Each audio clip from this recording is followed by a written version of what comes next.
예, 우리 기출문제가 일반 시험에서 중요하죠. 특히 자격증 시험에서는. 특히 우리 손해평가사 1차 시험 같은 경우는 1차 세 과목 중에서 제가 이제 담당하고 있는 상법, 농업재해보험법, 법 두 과목은 시험 범위가 좀 넓지가 않습니다. 짧아요. 수험생 입장에서 굉장히 행복한 얘기죠. 뭐 책, 두꺼운 책 한 권을 해야지만이 뭐 시험 문제 한 과목을 친다 하면은 부담이 될 텐데 손해평가사 1차 시험은 진짜 부담이 없어요. 그래서 뭐 합격률이 80%가 넘어가잖아요. 1차 시험은. 그래서 사실은 뭐 기본 이론서 우리 교재에 나와 있는 거 공부하는 시간도 짧지만은 실제 출제될 수 있는 시험 문제들의 유형이 벌써 5년간 이 시험이 실시됐고 이제 6개로 넘어가잖아요.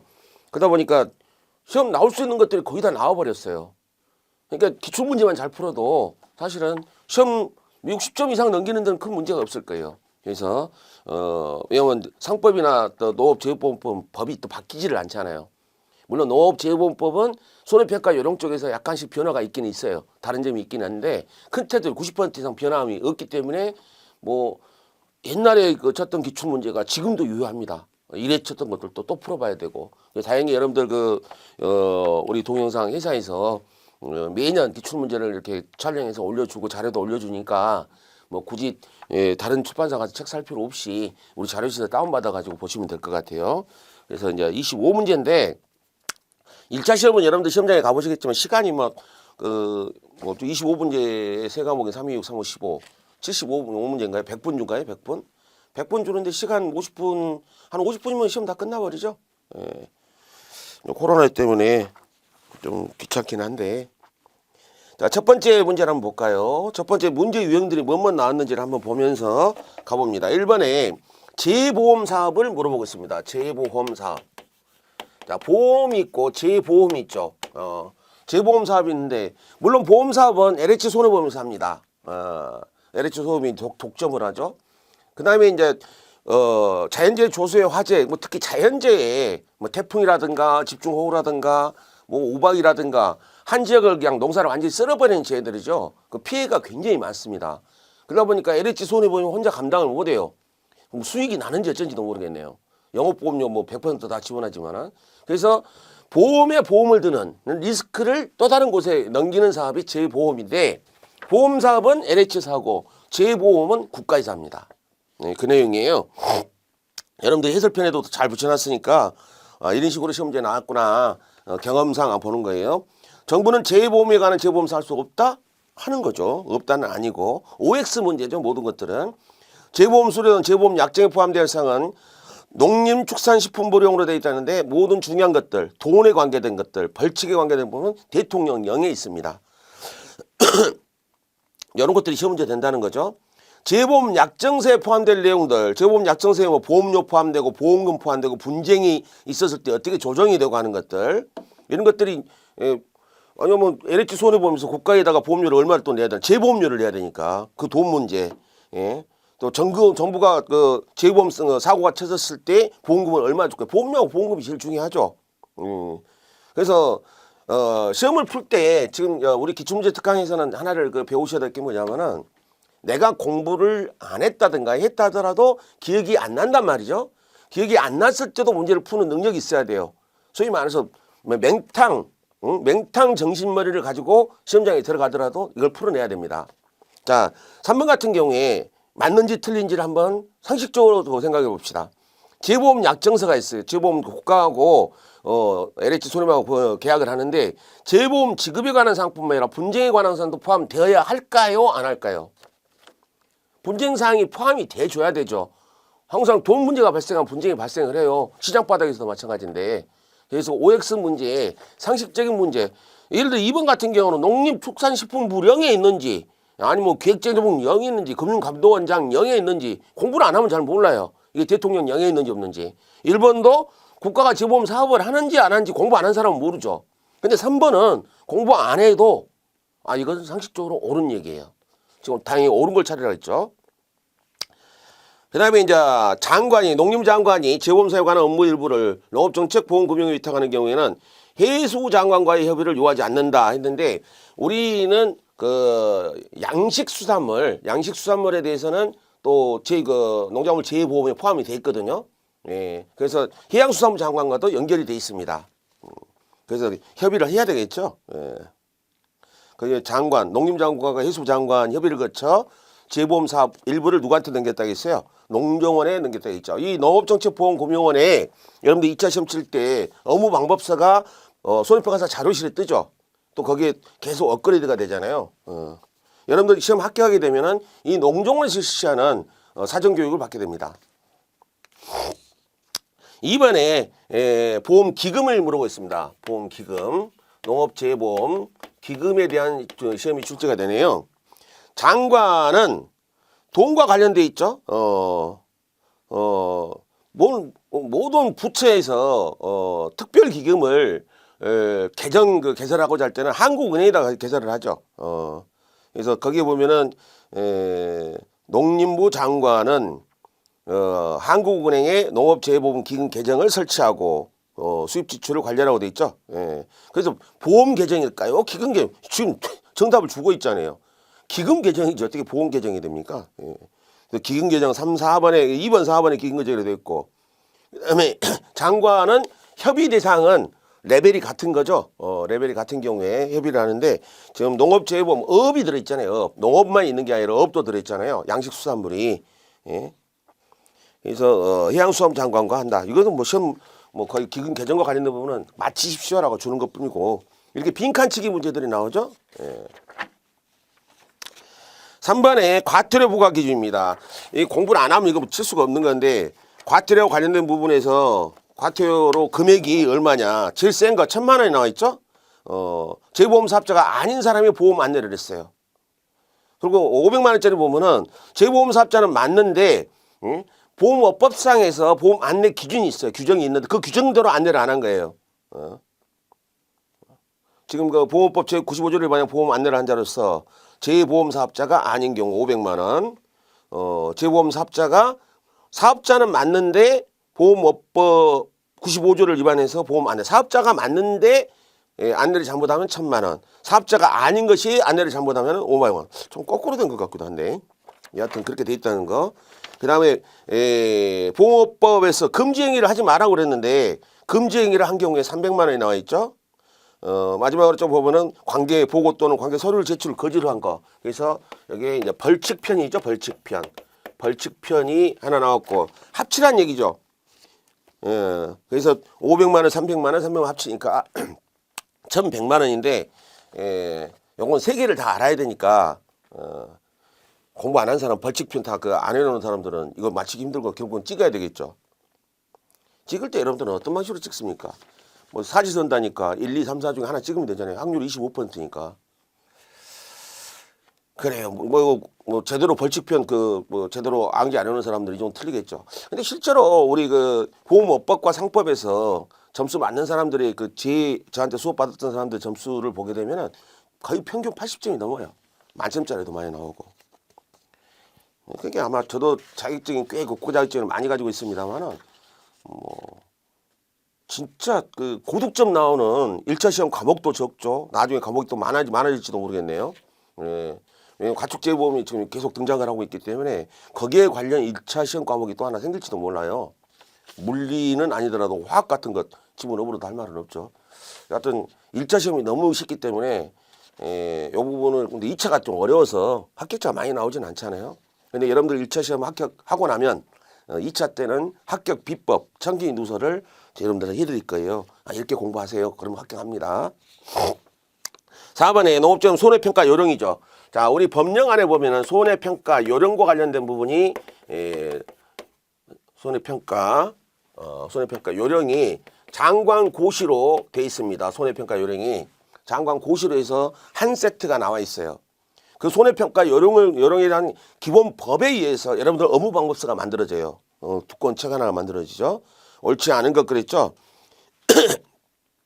손해평가사나 손해사정사가 아닌 경우에는 지금 손해평가를 할 수 있는 매년 기출이 나왔던 내용 중에 손해평가인과 관련된 그 구분이 나왔는데 우리 5회 때는 안 나왔어요. 예. 손해평가인 자격과 관련돼서 뭐 농업인으로서 5년 이상 또는 농업 관련 학교 고등학교 교사로서 뭐 5년 이상 강의했다든가 뭐 이런 것들이 한 세트 별표로 나와 있는데 그것이 안 나왔어요. 5회 때는. 그러면 6회 때는 나온다는 얘기죠. 그 별표 여러분들 교과서에 있으니까 잘 보시기 바랍니다. 그래서 손해평가사, 손해사정사업, 손해평가인, 손해평가합니다. 근데 손해평가인이라고 또 있어요. 예, 거기도 가능합니다. 예, 그래서 틀렸죠. 장관 고시 형식을 갖추고 있다고 했고 가축재보험도 농업재보험법에 들어옵니다. 그래서 농업재보험 일종으로 가축이 들어옵니다. 그래서 여러분들 가축재보험 2차 때 또 시험 공부를 하죠. 손해평가 보조인을 둘 수 있다 그랬는데 손해평가사를 보조하는 사람이죠. 보조인. 뭐 어려운 건 아니고. 그 다음에 5번에 나와 있는 게 뭐예요? 시범사업이라 했죠. 5번에. 시범사업이 가끔 시험에 나와요. 시범사업이란 건 뭐예요? 우리 그 업무공서에 보게 되면 모 작물에 대해서 시범사업 지역 선정을 해가지고 거기서 한 1년, 2년 해본 다음에 전국화 시키는 과정이죠. 그래서 시범사업을 하게 되는데 지역은 어디로 할 것인지 신제품이죠. 신제품. LH 손해보험에서 시범사업용으로 모 작물을 올렸다. 예를 들어 당근이라든가 월동 배추 같은 게 업무방법에서 또 추가가 되고 있잖아요. 사업적 및 사업기간에 관한 사항과 보험 상품에 관한 사항. 시범도 상품 없이 시범사업 어떻게 하나요? 당연히 해야죠. 그런데 전반적 사업운영 실적, 보험 계약사항 전반적 사업운영 실적, 새로운 신상품에 대한 사업운영 실적이 존재할 수도 없죠. 근데 과거에 다른 상품에 대한 사업운영 실적이 있는지는 모르겠습니다만은 신상품에 대해서는 없다. 뭐 그러니까 말이 안 되는 부분이고, 그 다음에 뭐 금융감독 원장이 왜 여기서 등장을 해요? 금융감독원은 물론 금융감독원과 관련 보험료와 관련된 부분에서는 해당 사항이 있어요. 업무가 겹치는 부분이 있는데 신사업, 시범사업과 관련돼서 금융감독원이 나올 필요가 없죠. 그런 내용이 되어 있습니다.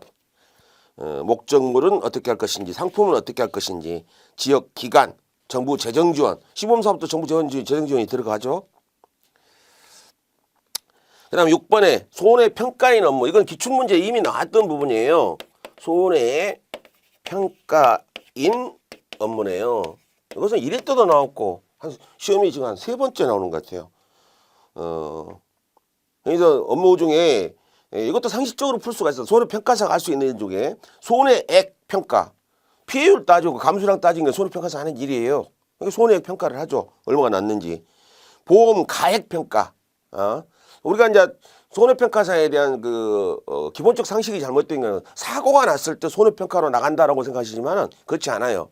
보험 가입자, 신규 가입자들 또는 갱신 3년 이내에 있는 사람들은 또 신규 가입하게 되면은 보험 목적물에 대한 현지 실사가 나갑니다. 그래서 보험 가액을 정하게 되는 거죠. 그 일도 손해평가사가 합니다. 그러니까 사고가 났을 때만 손해평가사가 일이 있는 게 아니에요. 보험 가입자들한테는 다 그 업무가 발생합니다. 사고 났을 때도 물론 가는 거고요. 피해 사실을 확인하러 가는 게 이제 손해평가사 일이 중요한 거 되겠죠. 보험료를 왜 평가합니까? 손해평가사가. 손해평가사는 보험료 돈하고 아무 관계없는 사람이에요. 보험료에 대한 평가는 심의위원회에서 하는 거고 이건 손해평가사가 할 일이 아니죠. 이건 시행규칙에 나와 있는 부분이기도 하지만은 그동안 기출문제, 과거 기출문제 한번 확인해 보세요. 이번만 나온 게 아니라 그 전에도 나왔었어요. 자, 7번 문제는 어떤 문제가 나왔는지 볼까요? 손해평가에는 교육과 관련된 부분인데 정기교육과 관련돼서 뭐 실무교육이 있고 정기교육이 있죠. 그래서 요게 이제 이것도 상식적으로 눈치를 금방 챌 수 있는 부분인데 손해평가인의 교육, 손해평가인 교육. 교육이 이제 두 가지가 있다 했죠. 실무교육, 뭐 기초지식, 보험상품 및 약관, 손해평가법. 그러니까 여러분들이 이제 합격을 하시게 되면은 이 실무교육을 받으러 갑니다. 그 다음에 이제 손해평가인으로 위촉이 된 다음에 업무를 계속 1년, 2년, 3년 진행하다 보면 이제 정기교육이 있어요. 정기교육이 세 분의 기초식도 있고 약관에 대한 교육도 있고 손해평가 절차 방법에 관한 부분, 보상 사례. 현지조사표라는 게 있잖아요. 현지조사표는 보험 사업자, 회사가 만듭니다. 이것도 그 개념을 좀 정리하셔야 돼요. 현지조사표는 회사가 만들어서 보험 그 손해평가사한테 교육을 해주는 겁니다. 그럼 손해평가사 들고 가서 체킹을 하는 거죠. 근데 이게 이제 교육비와 관련된 부분, 이거 상식적으로 생각해 보세요. 위촉된 손해평가인의 실무 교육 시 재보험 사업자에 대해 손해평가인은 교육비를 지급한다. 이게 손해평가인들이 교육비 내고 가서 학원 수강하듯이 돈을 교육을 받을 것인가? 그럼 생각해봐요. 아니 국가적 그 재난에 대한 공적 임무를 띠고 일하는 사람이 교육을 받으러 갑니다. 그럼 교육비 내라 그래. 좀 짜증이 나죠. 아 국가에서 대주면 될 거 아니에요. 그렇죠.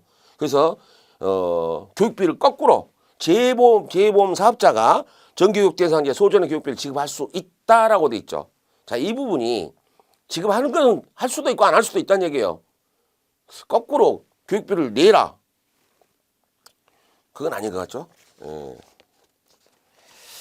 실무적으로 생각해 보면은 손해평가에는 교육비를 지급한다 하는 것은 말이 안 된다는 얘기죠. 예. 이런 것도 상식적으로 풀 수 있는 문제들이에요. 문제 전체 형태로 보면은 우리가 자격증에서 60점 이상 시험이라는 그 기본 전제에서 봤을 때 그냥 60점을 넘길 수 있는 그런 법이란 게 뭡니까? 법이 상식을 뛰어넘습니까? 그렇지 않아요. 법은 우리 그 휴머니즘, 인간적 생활의 기본 스탠다드를 지키는 게 법입니다. 그러니까 아주 특별한 이제 뭐 숫자 게임이라든가 이런 것은 따로 배우셔야 되겠지만은 논리적 상식적인 부분에서는 저희 보면 교육 정규교육을 받으러 가는데 교육자보다 돈을 내라 할 수도 있겠지만 정확히 간다면 어때요? 국가에서 되는 게 맞겠죠. 거꾸로 재보험 사업자가 부담하는 게 맞을 거예요. 8번은 어떤 문제가 나왔죠? 손해평가 요령입니다. 요령. 농업재보험법에서 한 세트 출제가 되고 손해평가 요령에서 또 한 세트 출제가 돼요.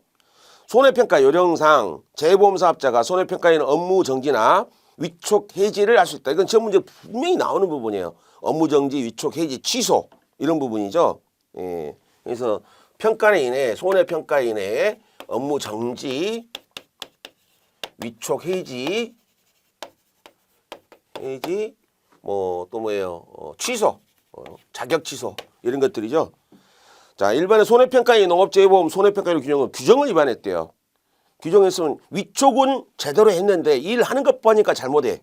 그래서 위촉 해지하는 거죠. 예. 위촉이란 것은 손해평가인으로 일을 해주세요로 하고 그 자리에 올려주는 것을 위촉이라고 그러죠. 예.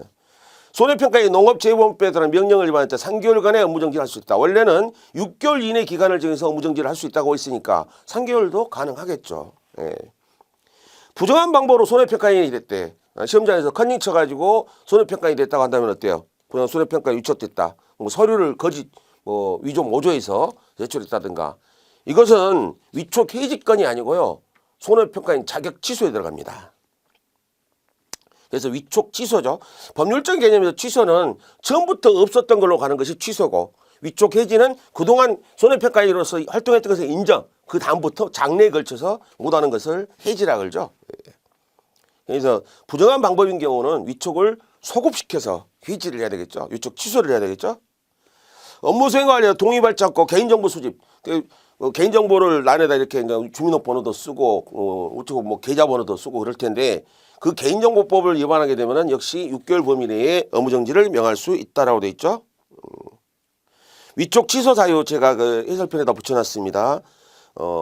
온또라이 반또라이 비성년 후견인 피한정 후견인 파산자 그리고 벌금 이상형 우리 그 농업재보험법 3년 이하 징역 1년 이하 징역 이런 게 있어요. 그쪽에 벌금 이상형 받은 후 집행 종료는 깜빵에서 나왔다는 얘기겠죠.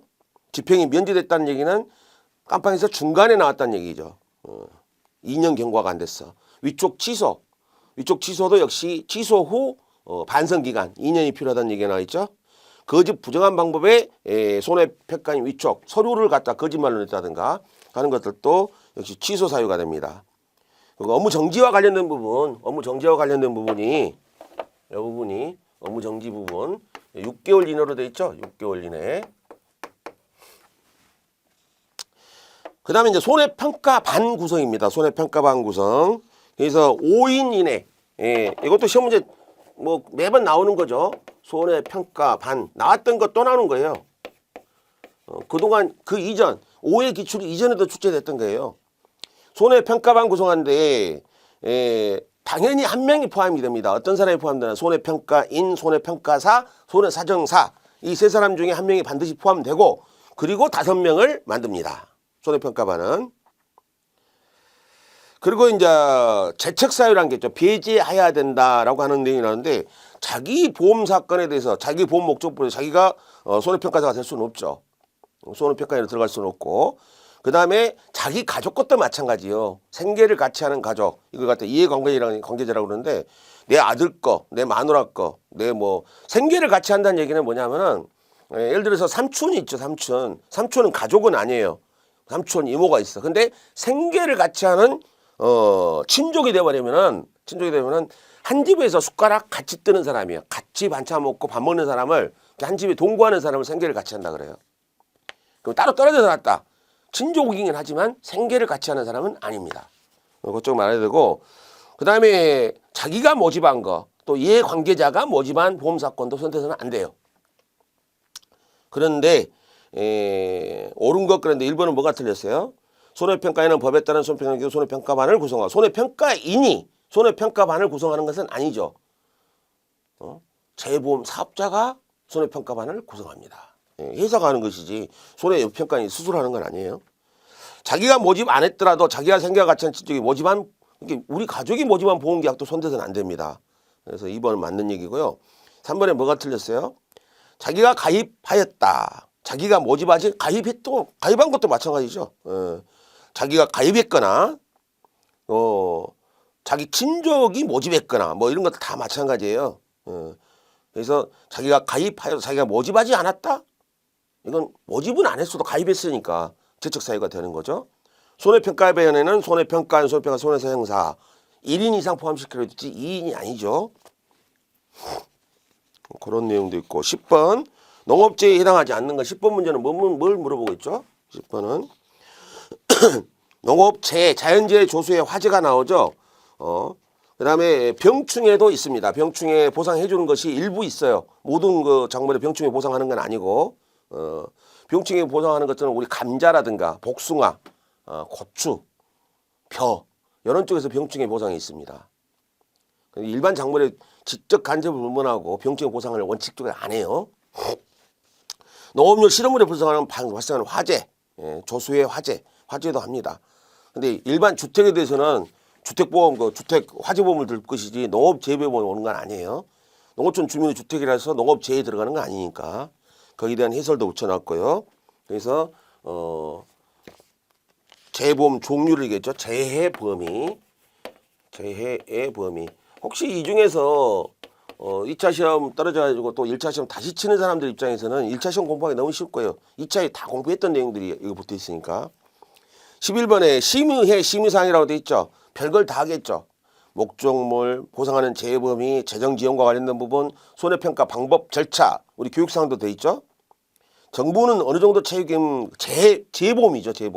재보험에서 정부 책임 범위, 재보험 사업의 자금 수입과 지출 적정성, 뭐 이런 것들이 다 들어오는데 이것도 상식적으로 풀 수는 있을 거예요. 재보험은 목적물 선정은 대단히 중요하죠. 심의해서 심의해줘야 되겠죠. 국가의 그 재보험 사업에 있어서 재정 지원을 보면 어떻게 할 것인가. 재정 지원에서 보면 재보험 사업 말고도 일반 사업에 있어서도 재보험 사업자의 뭡니까 영업료란가요? 영업료 100%를 해줍니다. 손해평가 방법과 절차 좀 중요한 것들 다 나왔네요. 그래서 11번은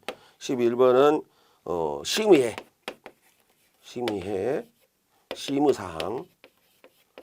제가 이제 시험 나왔던 것들 이렇게 한번 그 타이틀을 정해주는 게 뭐냐면은 여러분들이 5회 때만 나왔던 것이 아니라는 것을 보여주려고 하는 거예요. 12번에 재보험 사업에 관한 내용 중 옳지 않은 거. 재보험 사업을 하려면은 재보험 사업 약정을 체결하는데 재보험 사업의 주체가 장관 중에서 누구냐는 얘기죠. 누굽니까 장관 중에서는? 농림부 장관이에요. 재보험 사업 주체는. 그리고 업 재보험이 있다고 한다면 해양수산부 장관이 되겠죠. 갑자기 기획재정부 기재부 장관이 돈하고 관계돼 있으니까 할 것 같지만은 그건 아니다. 그래서 재보험 사업과 관련된 12번은 통합 문제네, 통합 문제. 그래서 재보험 사업의 주체 기관 그것을 하나 물어봤는데 그게 답이 돼 있죠. 재보험 종류 이것만 가지고도 시험 문제 하나 나온 적도 있어요. 농작물, 임산물, 가축, 양식수산물이 나와 있죠. 예, 어업제에. 재보험에 가입할 수 있는 자는 농림업, 축산, 양식수산 종사는 개인도 되고 법인도 됩니다. 그래서 재범위, 재발생의 빈도, 피해 정도, 객관적인 손해평가 등에서 종류별로 재범위 종류는 대통령령으로 정해져 있습니다. 그거 하나 기억을 하시고요. 13번 재보험 사업자를 물어보겠죠. 재해보험 사업자. 재보험 사업자 중에서 농업협동조합 중앙회 또는 단위농업조합이 안 나옵니다. 근데 그 외에 수산업협동조합 중앙회, 산림조합 중앙회는 나와요. 왜 농협이 빠졌을까? 농협자회사 LH 손해보험이 따로 분사가 돼 있어요. 농협조합 중앙에서는 손대지 않습니다. 그 부분에. 근데 뜬금없이 13번에 보니까 새마을금고 중앙회가 왜 여기서 나옵니까? 보험회사는 농업재보험 상품을 다룰 수는 있어요. 현실적으로 안 다루고 있을 뿐이죠. 재보험 사업을 할 수가 있습니다. 우리나라에서 지금 재보험 사업을 하고 있는 일반 손해보험 회사가 없죠. LH 손해보험 말고는 없습니다. 14번에 나오는 건 뭐예요? 14번에 나온 것은 보험료율, 재보험 사업과 보험료율, 재보험 사업과 보험료율이네요. 재보험 사업의 약정을 체결하는 자는 보험료임 책임준비금 산출 방법서 등 중요 보험료 산출하는 근거죠. 방법서를 장관한테 제출하라고 되어 있습니다. 고려해야 되겠죠. 보험료를 객관적이고 합리적 좋은 말 다 들어있어요. 객관적이고 합리적 통계자료 기초로 산정합니다. 좋은 말이니까 옳은 말이에요. 그리고 보험료는 보험 목적물마다 틀려요. 보험료 계산하는 방법이. 보험료 기본적인 계산하는 방법은 보험 가입 금액에다가 지역적 보험 영업료율을 곱하고 거기에 방지시설 할인을 하든가 소유연에 따른 할인 할증을 하든가 또 전년도 무사고 할인을 하든가 이렇게 해서 가요 할인하게 해서 2차 시험 때 공부하게 되는데 보험료는 작물별로 틀려요. 어떤 작물은 방지시설 할인이 들어가고 어떤 작물은 방지시설 할인이 안 들어가고 그래서 객관적 함유된 통계자료를 하고 보상 방식별로 거기 종합위험 방식이냐 적과전 위험 방식이냐 특정위험이냐 수익 감소 방식이냐 생산비 보장 방식이냐 따라서 달라진다는 얘기죠. 요 율이 달라진다는 얘기죠. 그러면 보험료율은 대한민국 전체가 동일한 보험 체계를 가지고 있을까? 지역마다 다 틀립니다. 그래서 거기 뭐라고 되어 있어요? 대통령령으로 정하는 행정구역 단위 또는 권역 단위, 행정구역 더 넓죠. 남북권, 중북권 이렇게 해서 할 수도 있다는 얘기죠.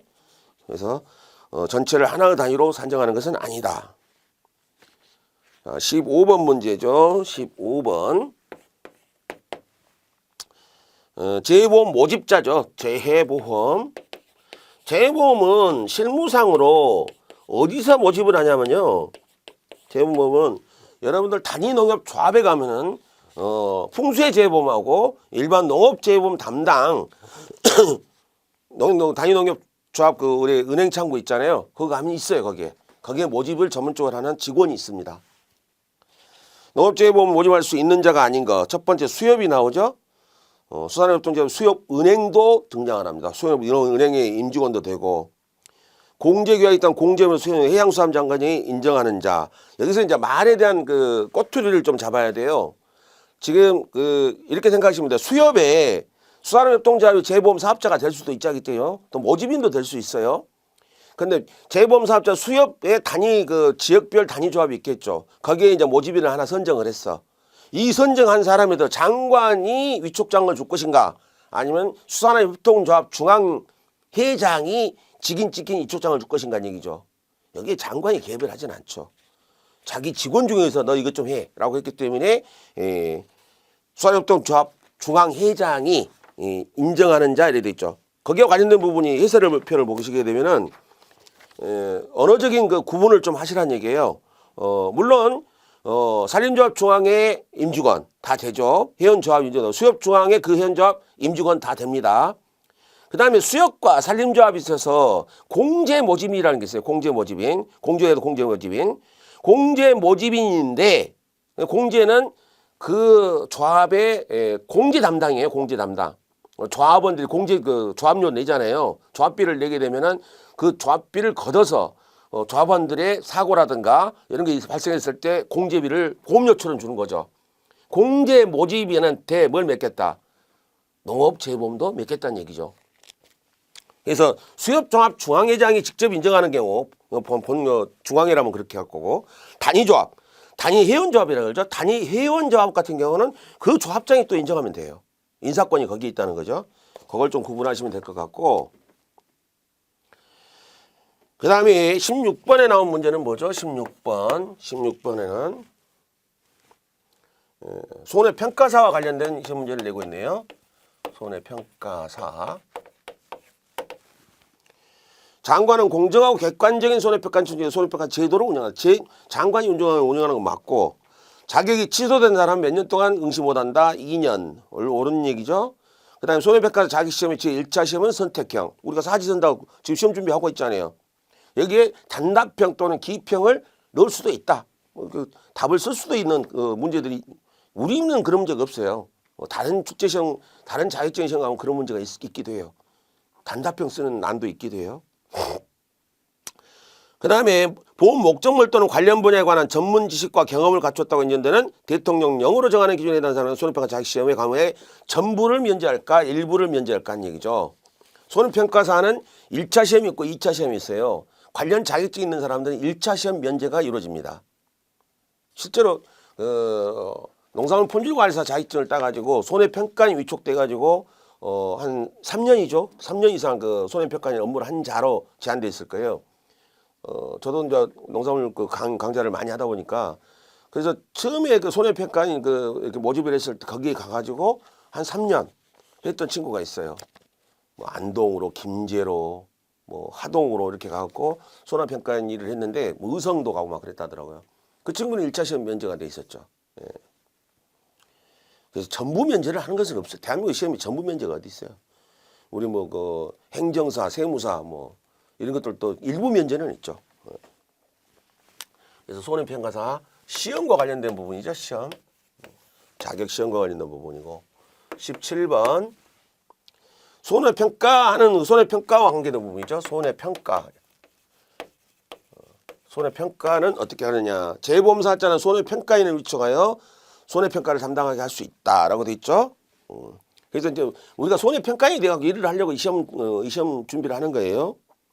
장관은 손해평가이나 손해평가에 관한 기술 정보의 교환을 지원할 수 있다. 이 근거 때문에 협회가 만들어지게 되면 협회 지원금이 나가는 거예요. 장관은 손해평가인이 공정하고 객관적인 손해평가를 수 있도록 정기교육을 분기마다 1년이면은 1사분기, 2사분기 1년에 4번 교육을 받으라는데 대한민국에 그런 교육이 어디 있습니까? 1년에 한 번씩 받죠. 상식적으로 말도 안 되죠.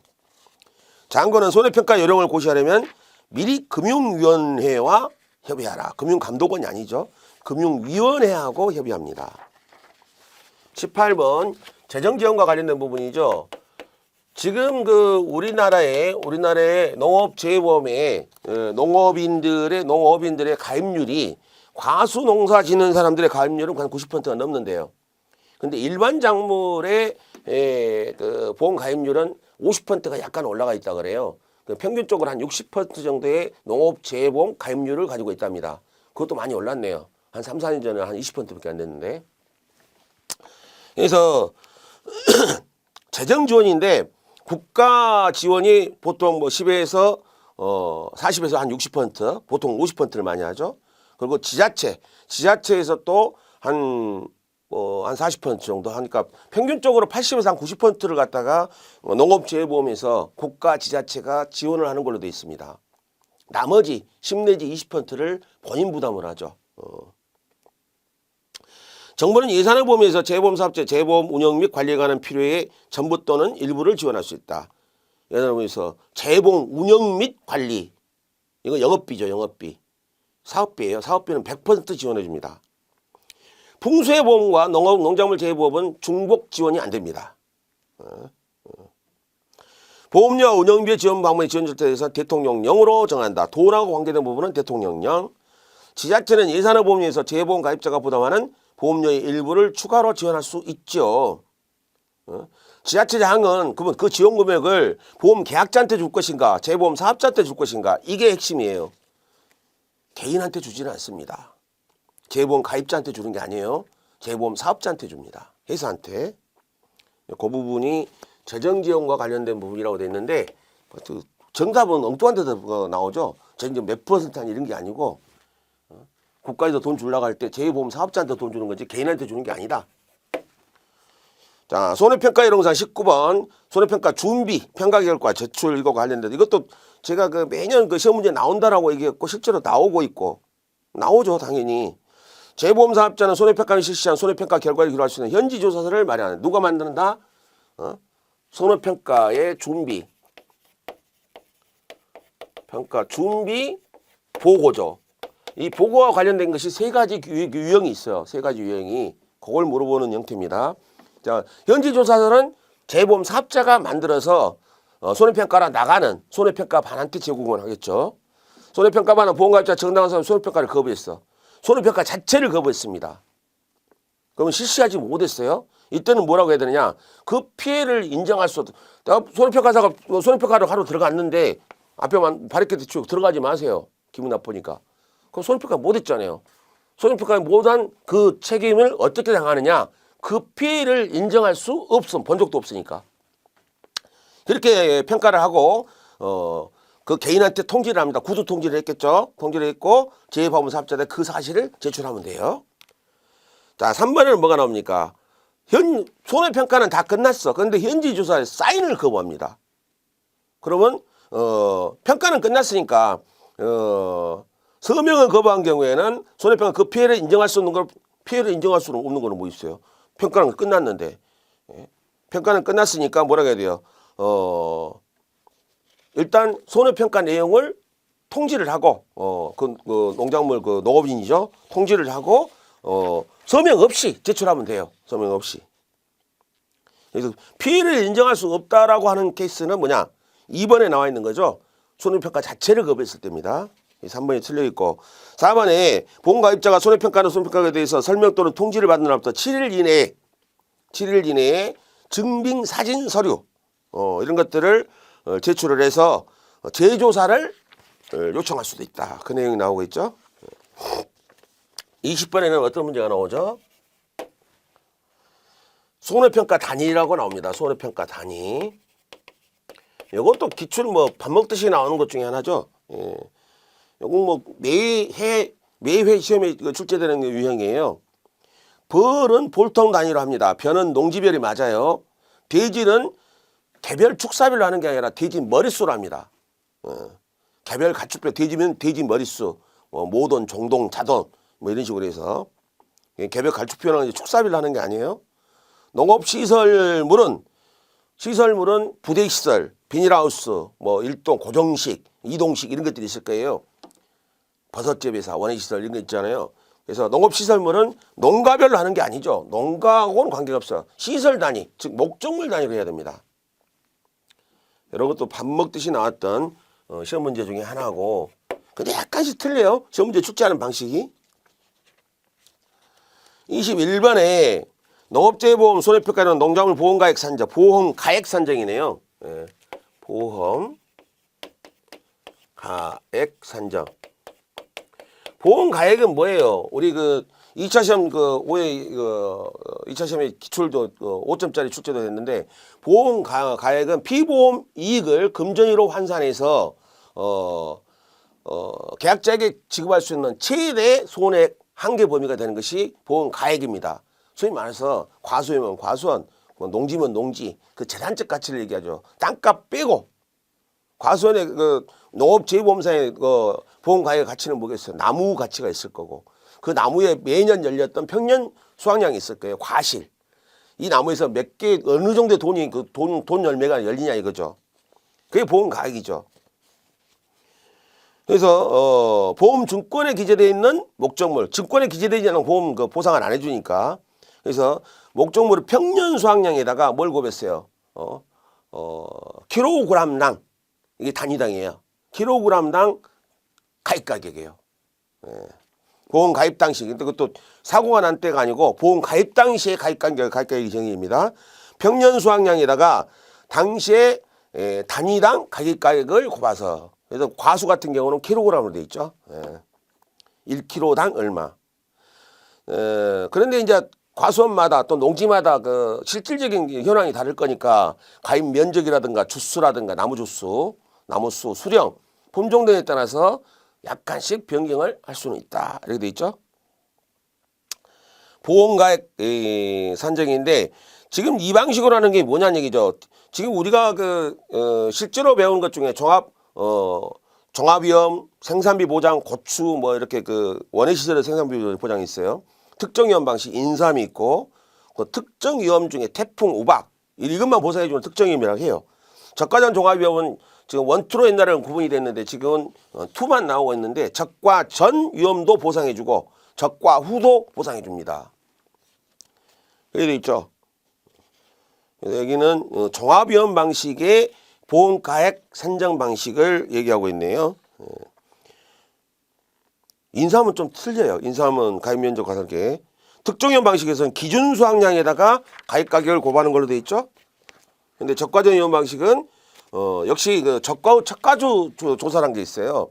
적과후 착과수 조사를 통해서 기준 수확량을 확정을 하고 기준 수확량이 적과후 착과수와 똑같을 경우가 있고 적과 전에 착과 감소량을 더하고 기준 수확량을 구하는 경우에서 2차 시험 때 그건 공부합니다. 종합위험 보장 방식은 뭐예요? 평년 수확량에다가 가입 가격을 곱한다고 되어 있고 생산비 보장은 가입 면적에다가 작물별 보험 가입 당시 정한 보험 가액을 기준으로 산정한다고 되어 있는데 보험 가액은 뭐 가입 면적과 관련이 있다 이렇게 되어 있죠. 나무 손해보장은 나무 수에다가 나무가 100그루냐 200그루냐 나무 수에다가 가입 당시에 나무 가격을 곱해주면 됩니다. 근데 이 나무 가격이 5회까지는 나무 가격이 정해져 있었어요. 예를 들어 뭐 단감, 떫은감, 사과배 이런 거 10만 원 딱 정해졌고 뭐 복숭아 나무도 10만 원, 포도 4만 원 이렇게 딱 있었는데 가격이 싹 없어졌어요. 왜? 농지마다 나무 가격이 틀릴 수밖에 없잖아요. 22번입니다. 22번. 농업재보험료상 정부 재정지원과 관련된 부분이 있네요. 보험료 또는 운영비와 지원금을 지원하는 재보험 사업자는 장관이 정하는 바에 따라서 두 가지 서류를 제출합니다. 재정지원과 관련돼 있는 요 시험 문제는 좀 특이해요. 그동안 한 번도 안 보였던 그 기출문제 같아요.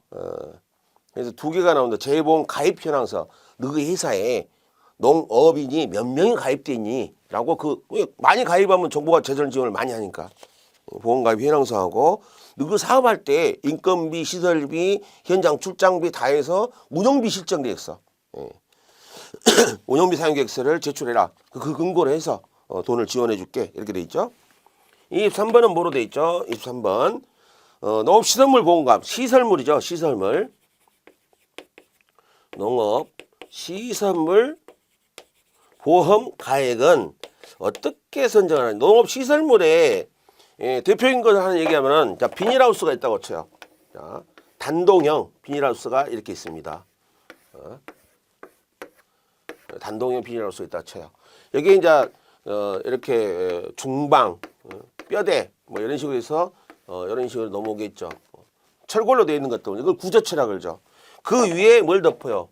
이게 이제 피복제를 덮죠. 피복제를. 자, 구조체하고 피복제로서 시설물이 구성돼 있죠. 가축 축사보험 같은 경우는 축사 구조물이 있을 거고 때로는 이제 부대 시설 중에서도 보험 대상이 되는 것들이 있어요. 있는데 여하튼 시설물은 일종의 건축물입니다. 이동식 건축물이죠. 그래서 시설물에 대한 보험 가액을 할 때는 이것 지으려고 만들었던 최초의 건축비가 있을 거예요. 건축비. 이걸 갖다가 뭐라 하냐? 재조달 가액이라고 해요. 태풍이 나서 이게 다 무너졌어요.